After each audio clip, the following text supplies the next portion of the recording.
Vex, thank you so much for welcoming us into your studio here in Brussels. No problem. It's mind-bending. It's exactly what I hoped an art studio would look like. It's kind of just walk around here inspired. I wanted to talk to you, first of all, to introduce you to our audience, because similarly to your audience, won't know much about cycling. Our audience, there's a number who know who you are, but I think it's your background, your story to get to where you are is super interesting. And I think especially for people to understand when they look at your art, it's referred to as doodling, but the closer you look at it, it's like this is far from doodling. It's not spontaneous. It's kind of almost seems engineered. And can you explain a little bit the journey to get to where you are now? So yeah, I've always loved drawing as a kid, but it was never like, yeah, more than that. Like it's just a hobby. And I think doodling was because during school I would just always fill my pages with these random characters, and it kind of started from there. Like it started as doodling, but then as I kind of got more interested in, okay, how do I make this better than just doodling, but still have that same like energy of putting all of these random characters and inspiration together. I guess after so many years, that's where we're at now. But it started in black and white, then became color, and then the characters became much more involved.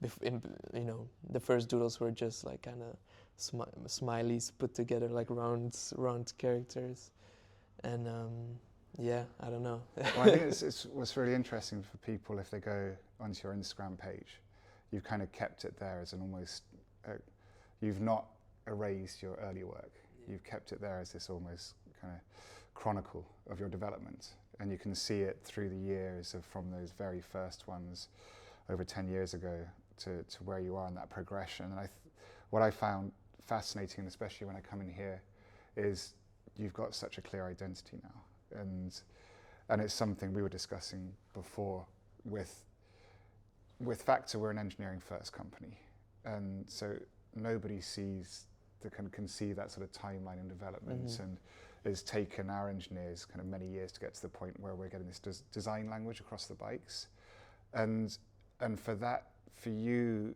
kind of, when did you recognize that you kind of secured this identity, because it's so rare? Yeah, people, like, one of the most common questions as an artist is like, how do you find your style? And I think the answers are always a bit, well, it's just tough to answer, because it kind of depends on what you're into. I guess finding what inspires you, what you want to create, what you think is missing. And yeah, I don't know, it kind of developed, and I think that's one of my strong traits, is that it's like a very recognizable style. Even if my name is not on it, people can be like, oh, that's Vex. So I don't know, it's something that changes, because even now I'm like, okay, I don't know if I want to doodle when I'm 50, 60, right? Or maybe I do, like that also sounds kind of nice. But I think it's inevitable that you change over time, and I don't know what the doodles will look like in 10 or 20 years. Yeah. So can you talk through a little bit the doodles that are on the bike and the journey to kind of create that? Because and you worked with Jay, our creative director, kind of who helps place on the bike, and doing something 3D like that. You've done the Porsche concept car. You've done this so much. You almost work in 3D as much as 2D. What was it like working with a bike in that sense? I had been thinking about, like, at one point, I think I will design a bike, like, since I've done a couple of cars, and it's like, okay, what's like, either it's like a plane next, or a bike, or a helicopter. But bikes always seem the most difficult, because there's not much room to, it's like a car has a lot of sides, and even though it's all, as you said, like 3D shapes and dynamic shapes, which is not the same as like drawing in your sketchbook or on a canvas. A bike just has like not much space to work with, so that's the main constraint. And then also, I mean, I guess printing on it, right?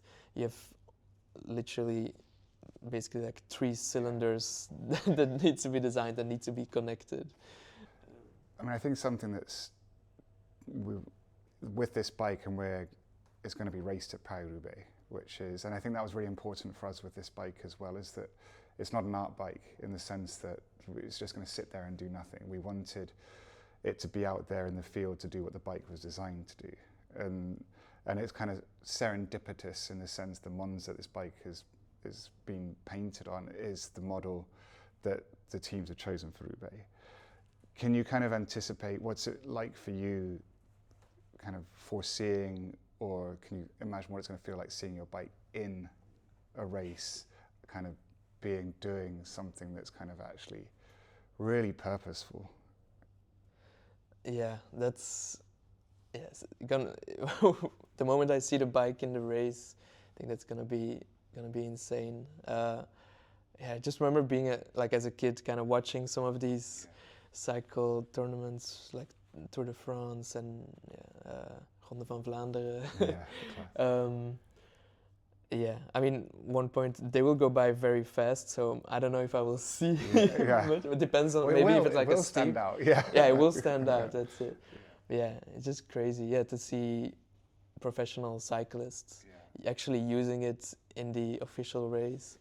I think because we had the bike down in Girona before, and sort of within this kind of artistic environment, it feels really sort of natural, you know.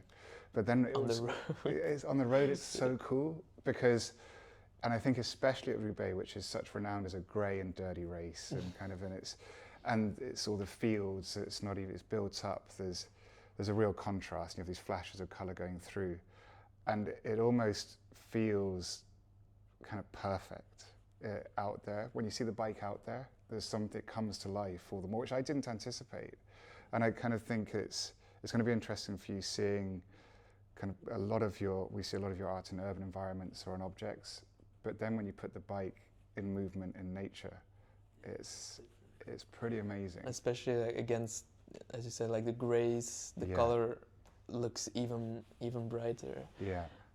But I remember when I did my first art car and we would drive, just anywhere, people just look so heavily. And then, I mean, with the Porsche too, and then with my Samsonite luggage that I designed also, just you get so many looks, but also like a lot of positive. They're like, oh wow, that's sick, but it does, it does get a lot of attention, and I think the bikes will be the same. I think it's also that's been part of the rationale for us, because we're an engineering first company, which can be very rational and binary in certain ways. There's kind of it's right or wrong. It's kind of it works or it doesn't. And with the bike, it's brought in because there's something playful about it, but seriously playful. I think, and I think this bike, kind of rolling it around, it's one of those ones where people do smile. It kind of brings joy to people. Is that something you've kind of seen?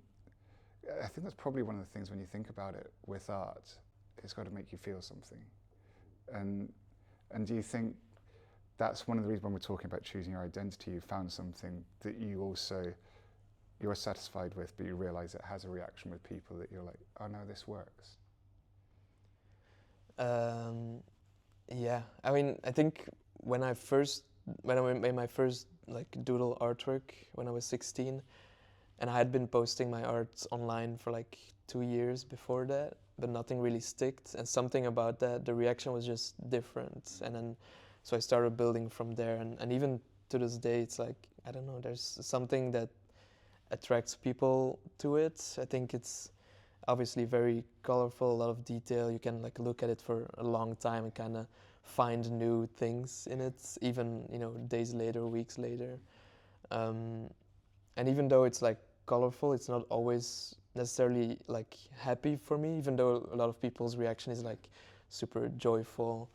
But I think I try to add like a mix of emotions in the doodles. Otherwise it wouldn't, I don't know, if all of them are happy, it's like, yeah. And can you talk about the doodles that are on the bike? Because that's, you've sort of gone for, I think it's is there a sort of particular narrative to those doodles? Let me see again. I think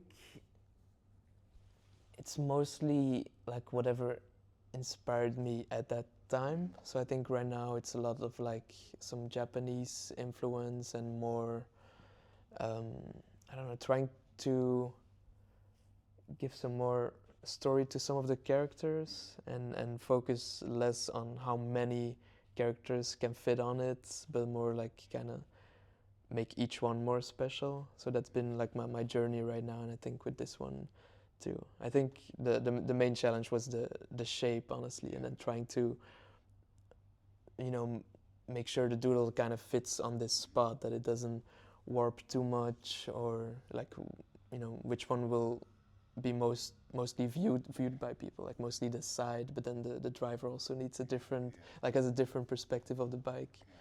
So kind of keeping all of those things kind of, yeah.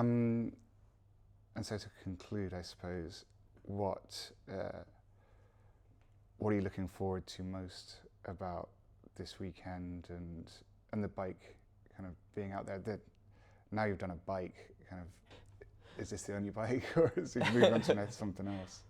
I don't know. I think I'm mostly looking forward to, I mean, seeing the, like, well, first of all, meeting the people that will be cycling with the bike, and then hopefully some reactions of the crowds to the bike. Hopefully they will be able to see it, or so I think people's reactions would be fun if it really stands out. I think it's good because pro cycling doesn't very often have art involved in it. And to be honest, not much pro sport does. And I think that's what's really interesting about that, is this kind of collaboration, is the fact that we're bringing a bit of art into the sports world. And I think people will be pleasantly surprised with just how well received it is, because it's something that often with professional sport, it kind of, the very nature of it, kind of creativity disappears. It's more performance or function over aesthetic. Yeah. But I think it's happening more and more. I mean, with football, like the football kits have become like a fashion statement. So I'm sure, I mean, and to be fair, the kids, the like, is it the right word? Yeah. The outfits of the cyclists have always been very colorful and very, also a lot of sponsors. I know. But it's always been like very recognizable, at least. Yeah. Well, and the yellow. The yellow jersey, the pink jersey. I mean, there's something that's what I think as well. I think maybe you'll see it. You're going to be up close on the Sunday with things, and it is a mad sport in the sense that kind of the colours and the sort of just how weird it all is. The kind of the more you kind of get into it, which is great. But I think this is almost bringing some considered sort of not weirdness but art to what is a kind of a mad world. But I think that the reason kind of wanted to talk to you was so it makes sense to the kind of people who watch this or listen to this, that they understand kind of why we've done this, and also know about your background. And one of the things I've kind of found fascinating full stop about art is kind of how artists find their identity, and the way their creativity is so tagged to them, which is no mean feat. And I think when people refer to your art as doodles, and yet the more you look at it, you realise that there's so much structure. It's not scattered. It's so considered. It's been years of work to get to where you are now. And so can you explain to people a little bit your journey to get here, and what your kind of how you found this design language? Yeah, so it started, I mean, I've always loved drawing, and I used to draw a lot during school, during class, and I think that's kind of the origin of the doodles. I would just try to come up with random characters, or me and my friends would like each give each other a scribble, switch it around, and then I have to make something, and then like make, we would make the scribbles very difficult, so you end up with like weird shaped creatures. I think that kind of fun we had is kind of the start of this, like, yeah, more than 10 years now of like kind of trying to improve that every time. So it started in black and white, and then had, you know, I added colors. The characters became more interesting, I think, or more diverse. Before it was more like little smileys, so that was really the doodle style. And I think from the beginning I saw that people like reacted differently to it than my other drawings, because I think you can add so many references, people can look at it for a long time, and it's kind of this combination of things that inspire me. So throughout the years, different things inspire me, and it's going to reflect in whatever I'm making at that time. I was speaking to our chief engineer, Graham Shrive, the last few days, and we're talking about you, and he was kind of then doing all his deep dive and research on you because he was fascinated, and he was like, oh my god, this is so kind of how we work as engineers, because as Factor we'll say we're an engineering first company, and one would think that the engineering world and the art world is so far apart, because I don't know, I guess that's how we think of things. Engineers are so binary and kind of functional, and it works or it doesn't, whereas art can be so much expressive, and it doesn't have to work for one person but can work for another. But he kind of looked at your journey, and you talked about that iterative process and that way that it's been layer upon layer. It's this way that you've kind of applied to get to this point, and he found that, so he saw something that I don't think he would have kind of gone, oh, there's a real synergy here. And I think that's, for us, is one of the reasons for this. And I think I just wanted to ask you, when you're doing these projects, you've done a Porsche concept car, you've done all these different things, what motivates you for each of these different expressions of your art? And why a bike? Why a bike? So yeah, I did the Porsche art car, and that was obviously like a milestone project, and I think it ended up looking really sick, and the fact that like something so kind of precious as a Porsche, like you shouldn't touch a Porsche, and then we just painted on this like one-of-one Porsche in a style that maybe people don't associate with them, I think made for like a nice clash. And so yeah, since then I think I've been looking for other projects that have this similar aspect of like putting my art on a real life object, and it becomes something totally different or unique. And so a bike made a lot of sense, and yeah, it was really fun. It's even more challenging than a car, because the car has like more sides that you can design on. It's almost like not a cube, but like yeah. And this, yeah, it's tougher because it has to look good on the side, from the top, and all of the sides kind of connect in a like circular way.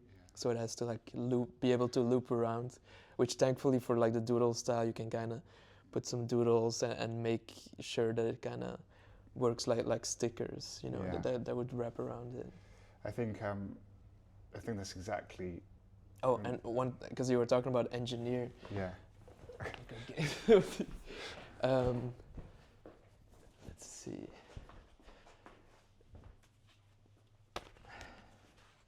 For my for my last show, I would like constricted myself to like these colors. Oh, no way. Just also because, and it ended up, I even have more. I have like stacks of paper. Let me get them. We can cut this, no, right? That's great. You're just going to keep sitting back down again. It's great. Just gotta grab more stuff each just keep time. going, leave, come back. cut. Yeah.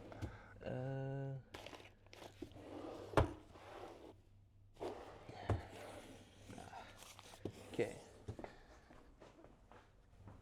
So, and it's something I want to try to do less in a way, but I thought this was like the peak of like engineer, like feeling like an engineer, but Giving yourself constraints. Making art. Well, kind of, yeah. So these colors, and they're all like, I got like a recipe book with like the the mixes, Oh, so that we can replicate it again. And so I make the paintings beforehand digitally, Yeah. and then I this is like one color, you know, it's like systematic. Yeah. That is so like engineering. Every it's page just is like a color, because every color needs, for this like flat look I wanted to go for, every color needed like, I mean it would depend on the color, but like around 5 layers average, the same, you know, the same spot. And so the most efficient way to do it was like to do this. Look at that. Each color, and then there's also shadows, which is like a separate bundle of paper. And that's amazing. This way also I could have more people than just me working on it, and it would be the exact same, because I still made the design, and then the line art is like, you know. But that's exactly 100%. What I mean regards people understanding. They look at it and the doodles, and they don't understand the kind of the layers and the kind of consideration, the kind of different forms you can take it in. And I think, and going back to what you were saying about how it can completely change an object. So this bike normally just comes in 3 colors, block colors, because the shaping is quite beautiful and elegant, but with this, it's given the bike a whole new life. And it's more playful, it puts a smile. I think people normally look at the bike and go, oh, it's a beautiful bike. But now they look at it and it captures their attention. And I think for us, what is kind of most exciting about this is it's not an art bike, it's going to be racing. It's going to be at Paris-Roubaix. And for you, what is that? Has that happened to you before, where one of your kind of creations goes out into the field like that? When it comes to like performance, I think this is the first one that will actually like drive or like ride in a race, because the Porsche was just a concept car, so it's more for exhibitioning it. But this one will actually be in the race, so I'm looking forward to seeing the cyclists and seeing the people hopefully reacting to it some kind of way. And you're Belgian, so cycling is sort of part of the cultural part of the rich tapestry of Belgian culture. And did you ever imagine that one of your creations would be in Paris-Roubaix? I remember watching a lot of cycling, but yeah, I don't know. I guess those two connections I never made beforehand, to be honest. But I think if I would tell my younger self, he would be like, "Oh, that's sick." Yeah. But it never occurred to me. I think when I was young, I was still like, "Oh, I'll be like an athlete later." But then after some time, I think I realized, no, I don't think that's for me, So I kept doing, I let that go, and I kept doing my art. So now being able to kind of combine it is fun. Yeah. I think that's one of the inspiring things for us with this, because again, I think any brand, any company can get very restricted or constrained into what they operate in. And for us, it's performance and it's engineering. And this gave us an opportunity to do something that kind of opened up our bandwidth a bit and do something very different, which we can't do. So Factor can't do that. And I think with you and this bike, I think it's going to be something that I hope people get, and it's part of the reason for having this conversation, is that they understand a bit more depth to this, and especially to understand your art. And so for this weekend, I'm going to take you hopefully to one of the cobble sections. So, yeah. Of course. Yeah, so we're actually going to be at the roadside, and then we're going to go to the velodrome. And I thought I was going to cycle on the during training. I won't put you through that. I think its bike is going to sort of have a strong effect. And what, for you, now that you've done this, kind of, what does it represent for you, doing this bike? I think 2 things. One, I think I was always scared of designing a bike. I think I've talked to like my friends and parents of like, so I've done this car, what if a bike, like how do I design a bike? Because it seems so hard. So that's one part, and the second part, yeah, I think I'm just excited to see it in the race, and it's even, I guess, see it in different people's lives. Yeah. The same way like the suitcases I did. Then I actually saw one like go by that was not mine. Like I took it actually because I was like I mean of course it's mine. Look at this. And then I saw like there was like a little like a different name tag on it. I was like, it's what? So stuff like that, like seeing it in real life is kind of insane. Yeah. And I think that's it's the power of art in many ways, in the sense that it's, we've already had photos from people in the team who've got the bike who are so excited. Which you don't normally get. Okay. It's just to give you a heads up. But I think it's when you go to a race like Paris-Roubaix, it's so serious, and rightfully so.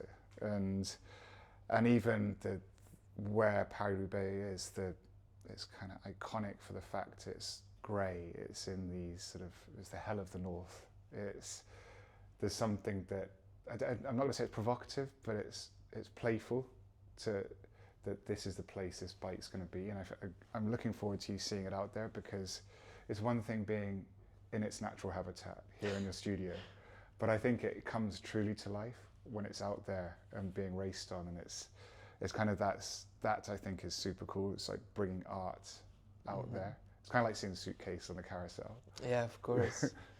Yeah, and it's like a legendary race for it to be in. Yeah. Yeah, and of course against the greys it will just stand out even more. A picture of it. That's what I'm learning.